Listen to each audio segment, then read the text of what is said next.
자, 하나님의 말씀 함께 보시겠습니다. 마가복음 1장 29절부터 34절까지 말씀을 함께 보시겠습니다. 마가복음 1장 29절부터 34절까지를 저와 여러분이 함께 합독하도록 하겠습니다. 함께 읽겠습니다. 시작. 회당에서 나와 곧 야고보와 요한과 함께 시몬과 안드레의 집에 들어가시니 시몬의 장모가 열병으로 누워있는지라. 사람들이 곧 그 여자에 대하여 예수께 여짜온대 나아가사 그 손을 잡아 일으키시니 열병이 떠나고 여자가 그들에게 수종드니라. 저물어 해질 때에 모든 병자와 귀신 들린 자를 예수께 데려오니 온 동네가 그 문 앞에 모였더라. 예수께서 각종 병이 든 많은 사람을 고치시며 많은 귀신을 내쫓으시되 귀신이 자기를 알므로 그 말하는 것을 허락하지 아니하시니라. 아멘. 회당에서 더러운 귀신 들린 사람을 자유케 하신 예수님께서는 그곳에서 나오신 후에 야고보와 요한과 함께 시몬과 안드레의 집에 들어가셨습니다. 그리고 우리는 이러한 기록을 통해 시몬과 안드레가 한 집에 살았다는 사실을 알 수 있게 됩니다. 그리고 시몬과 안드레가 모두 한 집에 살았다는 것과 같은 배로 함께 고기 잡는 일을 했다는 것과 둘 다 메시아의 오심에 대한 열망을 가지고 있었다는 것을 보면서 이 두 사람이 매우 우애에 있는 형제였을 것이라고 추측할 수 있습니다.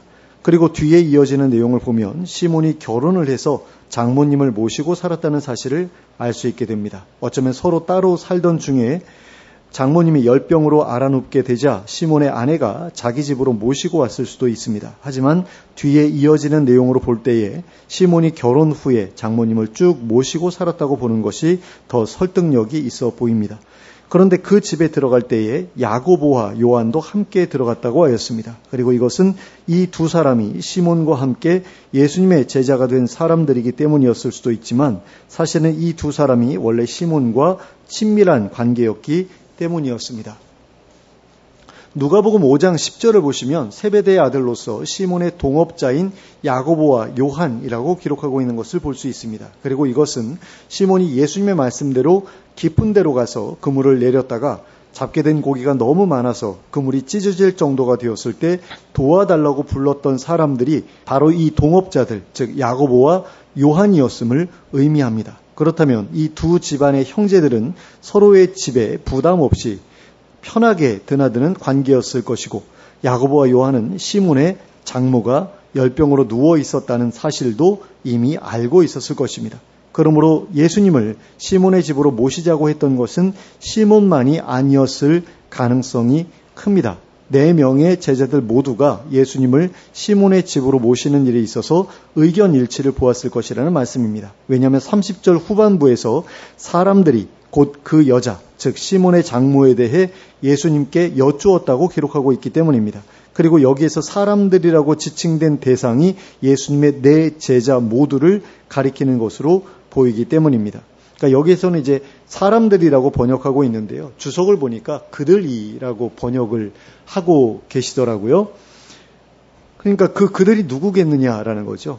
예수님과 함께 시몬과 안드레의 집에 들어갔던 그 사람들 모두를 의미하는 거겠죠. 그러니까 시몬 혼자서 예수님께 우리 장모님 좀 어떻게 해주십시오라고 부탁드린 것이 아니라 시몬과 안드레와 야고보와 요한 모두가 이분을 좀 어떻게 해주십시오 하고 부탁드렸다라는 그런 말씀입니다. 그리고 그들의 부탁을 받은 예수님께서는 그 여인에게 다가가서 그 손을 붙잡아 일으키셨습니다. 그러자 열병이 떠나고 그 여인이 그들에게 수종들었습니다.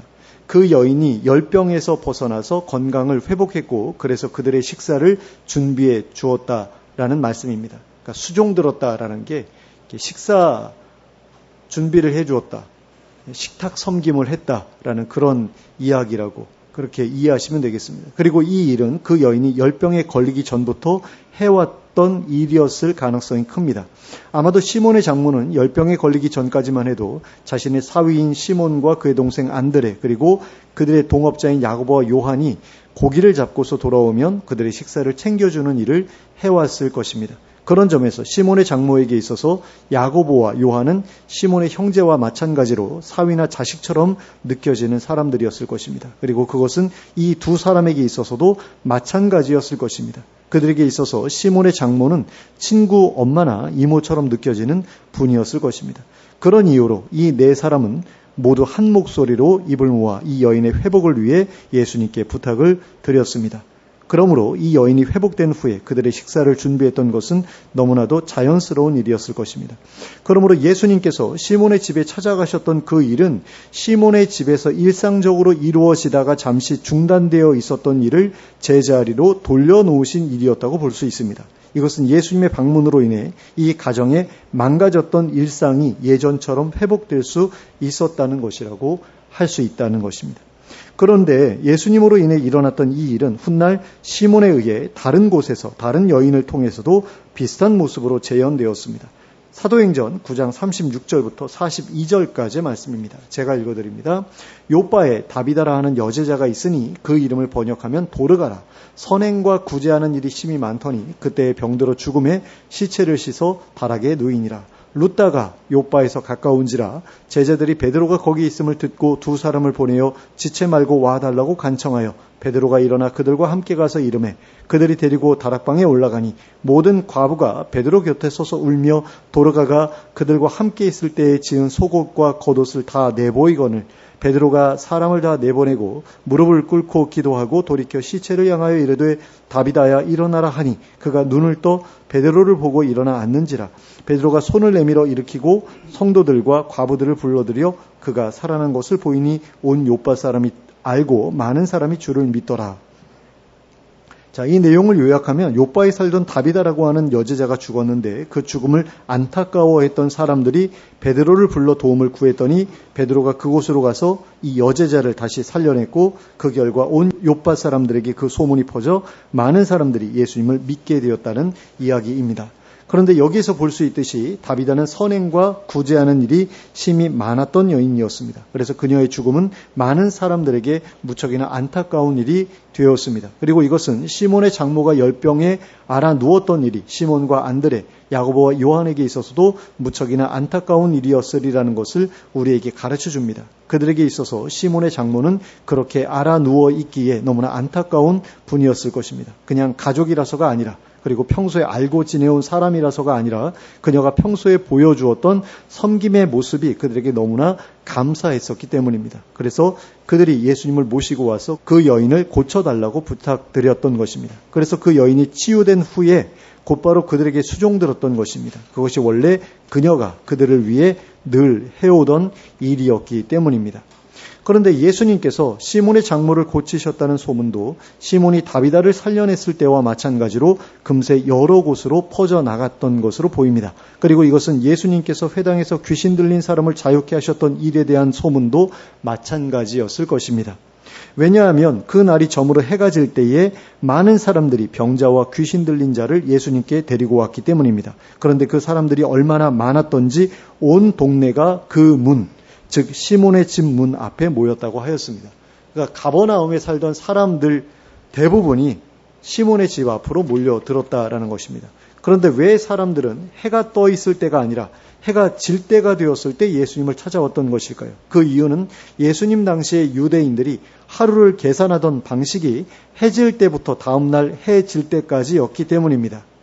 그리고 예수님께서 회당에서 귀신 들린 자를 고치시고 시몬의 집에서 시몬의 장모를 고치신 날이 바로 안식일이었기 때문입니다. 그래서 사람들이 안식일을 피해서 예수님을 찾아오기 위해 해가 질 때가 되었을 때를 기다려서 예수님을 찾아왔던 것입니다. 그렇지 않으면 안식일 규정을 위반하는 것이 될 수도 있다고 생각했기 때문입니다.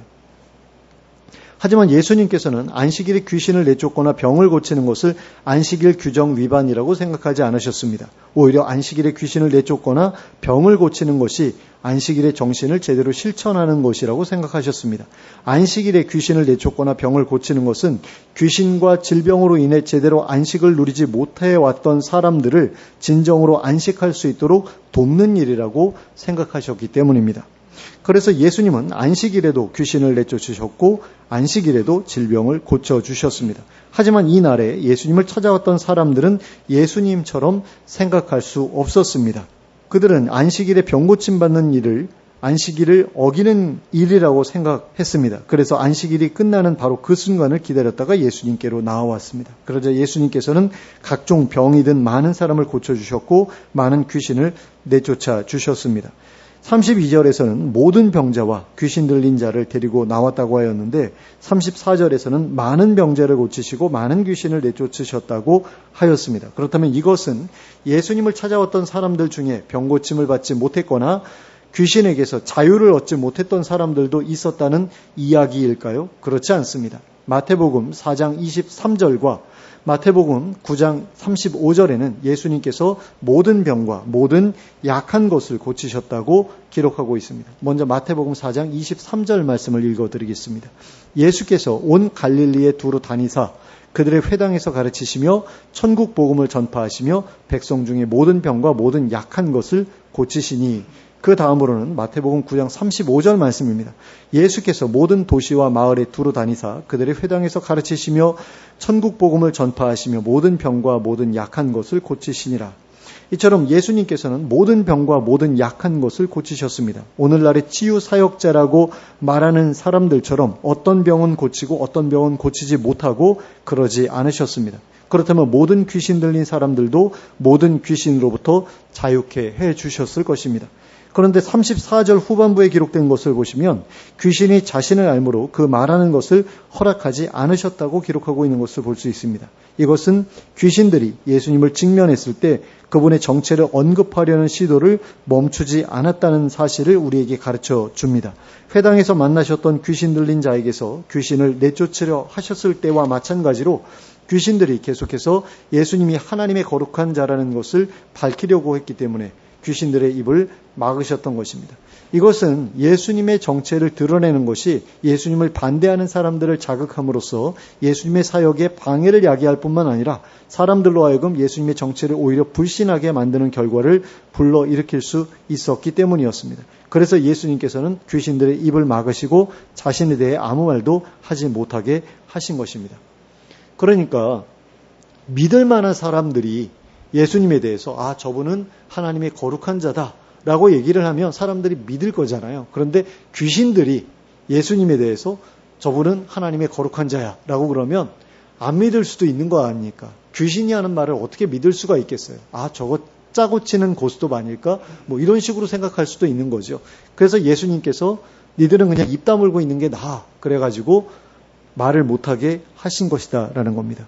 그런데 우리가 살펴본 본문에는 지금까지 살펴본 내용 외에도 지난주의 내용과 연결해서 반드시 정리하고 넘어가야 할 부분이 있습니다. 그것은 예수님께서 안식일 동안 하셨던 일이 모두 3가지였다는 것과 그 중에 가장 첫 번째가 말씀을 가르치는 일이었고 두 번째가 귀신을 내쫓는 일이었고 세 번째가 병을 고치는 일이었다는 것입니다. 그리고 이것은 예수님께서 이 땅에 오셔서 하셨던 여러 가지 사역들 중에서 가장 중요한 사역들이 무엇이었는가 하는 것을 우리에게 가르쳐 줍니다. 그것은 바로 가르치는 일과 귀신을 내쫓는 일과 병을 고치는 일이었습니다. 이것이 예수님께서 이 땅에 오셔서 하셨던 사역 가운데 제일 중요한 사역이었다라고 마가는 이야기하고 있는 것입니다. 그런데 마태복음에서는 귀신을 내쫓는 일 대신에 전파하는 일을 넣어서 가르치는 일과 전파하는 일과 고치는 일 이렇게 3가지를 예수님의 사역 중에서 가장 중요한 사역들이었다고 정리하고 있습니다. 그러니까 제가 앞에서 읽어드렸던 그 마태복음의 두 구절이 바로 이 이야기를 하고 있죠. 예수님께서 가르치시고 전파하시고 치유하셨다. 라고 그렇게 예수님의 사역을 정리하고 있거든요. 그러니까 마가복음하고 마태복음하고 조금 다르죠. 근데 그 모든 걸 그냥 합쳐버리면 되잖아요. 4가지로 합치면 되는 거죠. 가르치고 전파하고 축사하고 치유하는 일이 예수님의 사역 가운데서 가장 중요한 일이었다. 이렇게 정리할 수 있는 겁니다. 그런데 이 4가지 사역의 목적이 모두 한 가지로 귀결된다는 사실이 매우 중요합니다. 그 한 가지의 목적은 바로 하나님 나라 복음을 전파하는 일입니다. 예수님께서는 사람들에게 하나님 나라 복음을 전파하시기 위해 직접적으로 하나님 나라가 가까이 왔다는 복음을 전하셨고, 그와 더불어 하나님 나라 백성으로서 어떻게 살아가야 할지를 가르치셨고, 하나님 나라가 이루어지면 어떤 일이 이루어지게 될지를 알려주시기 위해 하나님 나라의 표적으로서 귀신을 내쫓으시고 병을 고치시는 모습을 사람들 앞에서 보여주셨습니다.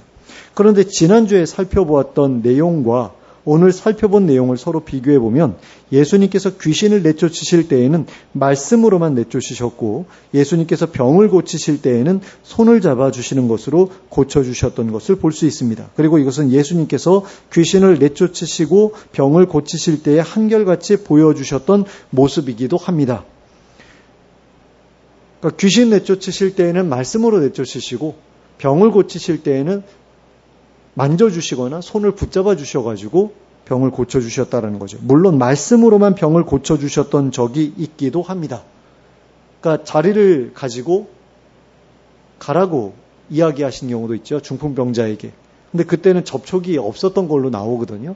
그냥 말씀으로 일어나서 걸어가 뭐 이런 식의 치유를 하셨던 적도 있다라는 겁니다. 그런데 그런 경우는 극소수에 불과했다라는 거죠. 대부분의 경우에는 접촉으로 고쳐주시거나 아니면 기도와 접촉을 함께 하셔서 고쳐주시거나 그러셨다라는 겁니다. 하지만 귀신을 내쫓으실 때에는 손을 대서 내쫓으셨던 적이 한 번도 없으셨습니다. 그러므로 혹시라도 여러분에게 귀신을 내쫓아 달라는 그런 부탁이 들어오게 된다면 절대로 손을 얹어서 안수하지 않도록 주의하시기 바랍니다. 그 방법은 예수님께서도 피하셨던 방법이기 때문입니다. 그런데 두려워서 피하셨던 게 아니라 더러워서 피하셨던 거죠.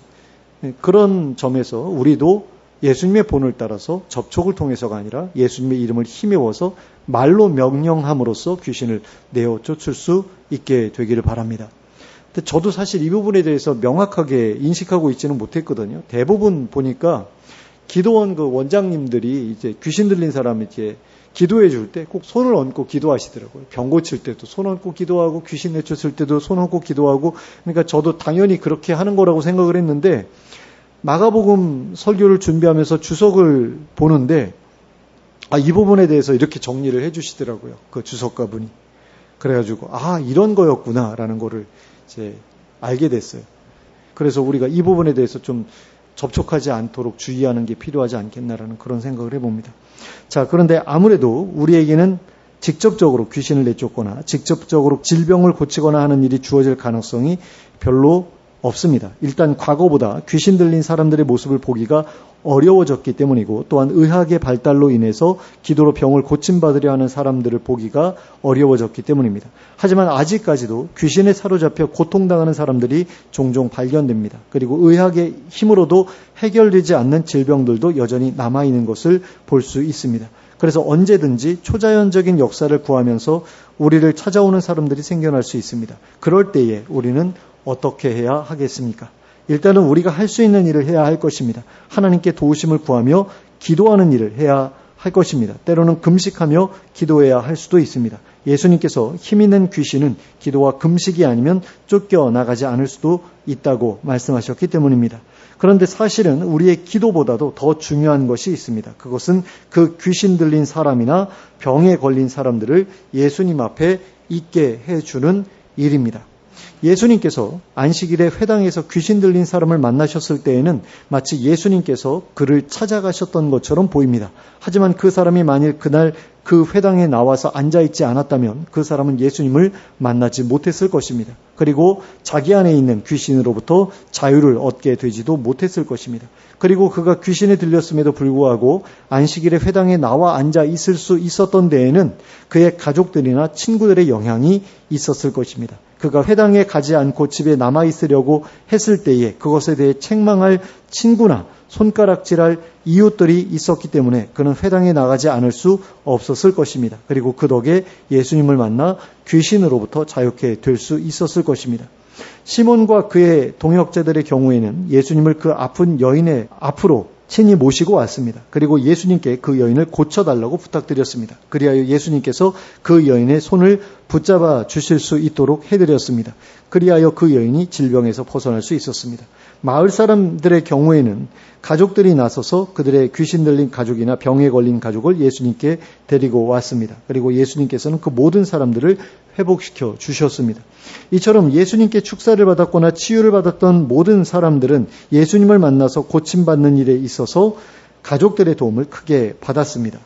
어떤 사람은 가족들로 인해 회당에 나가서 예수님의 말씀을 듣고 그분의 축사를 받을 수 있었고, 또 어떤 사람은 가족들이 예수님을 모시고 왔기 때문에 예수님의 치유를 받을 수 있었습니다. 그리고 또 어떤 사람들은 가족들이 그들을 예수님께로 데리고 왔기 때문에 예수님의 축사와 치유를 받을 수 있었습니다. 물론 자기 스스로의 힘으로 예수님 앞에 나왔던 사람이 단 한 사람도 없었던 것은 아니었을 것입니다. 하지만 대다수의 사람들은 누군가가 그들을 예수님께로 직접 데려왔기 때문에 귀신과 질병으로부터 자유케 될 수 있었습니다. 그리고 그럼으로써 그들은 하나님 나라의 표적을 경험할 수 있었습니다. 오늘날 많은 사람들이 길에서 전도지를 나누어 주거나 진문에 전도지를 붙여주는 일을 하면서 그것을 전도라고 생각하는 것을 볼 수 있습니다. 하지만 전도라고 하는 것은 한 사람을 예수님께로 데리고 와서 그로 하여금 예수님을 통해 하나님 나라를 경험하고 그럼으로써 예수님을 믿을 수 있도록 해주는 것을 의미합니다. 오늘 우리가 살펴본 본문에서 사람들이 했던 일을 전도라고 할 수 있다라는 것입니다. 그런데 문제는 교회 안에 있는 사람들조차 교회에 나오면서 하나님 나라 복음을 제대로 들어본 적이 없거나 하나님 나라 백성으로서 어떻게 살아야 하는지에 대해서 제대로 배워본 적이 없거나 하나님 나라의 표적이라고 할 수 있는 축기나 치유를 경험해 본 적이 없다는 것입니다.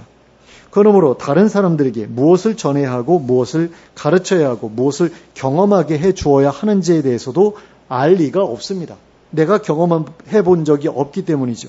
그러니까 전도지를 돌리고 전도지를 붙이고 하는 것을 전도라고 생각하고 그것만 해도 전도를 했다고 생각하는 것입니다. 하지만 전도라고 하는 것은 앞에서 우리가 함께 살펴본 것처럼 하나님 나라를 필요로 하는 사람들을 예수님께로 데리고 오는 것입니다. 그리하여 예수님을 만나게 하고 예수님의 복음을 듣게 하고 예수님의 가르침을 받게 하고 예수님의 이름으로 이루어지는 하나님 나라 표적을 경험하게 해주는 것입니다. 그럴 때에 그들은 하나님 나라가 실제한다는 것을 믿게 될 것이고 예수님도 믿게 될 것이며 하나님 나라 백성으로 살아가기로 결단하게 될 것입니다. 그것이 예수님께서 이 땅에 오셨을 때 하나님 나라 복음을 전하시면서 기대하셨던 일들입니다. 그리고 하나님께로 돌아가시면서 제자들에게 부탁하셨던 일들이기도 합니다. 그러므로 그 길에 게으르지 않은 우리가 될 수 있길 바랍니다. 우리가 사랑하는 사람들, 그 중에서도 특히 우리의 가족들을 예수님께로 인도하는 일에 게으르지 않은 우리가 될 수 있길 바랍니다.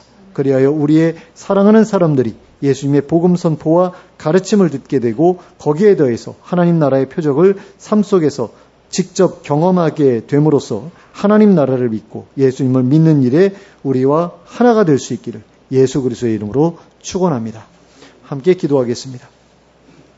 사랑과 은혜가 풍성하신 하나님 아버지, 저희에게 찾아와 주셔서 하나님 나라 복음을 듣게 하시고 하나님 나라 백성으로서의 삶을 배우게 하시고 하나님 나라의 표적을 경험하게 해주심을 감사합니다. 이제는 저희가 누리고 있는 그 은혜를 저희만이 아니라 저희가 사랑하는 사람들도 누릴 수 있게 해주시길 원합니다. 그러기 위해서 저희가 사랑하는 사람들을 예수님께로 인도해 나올 수 있도록 도와주시옵소서.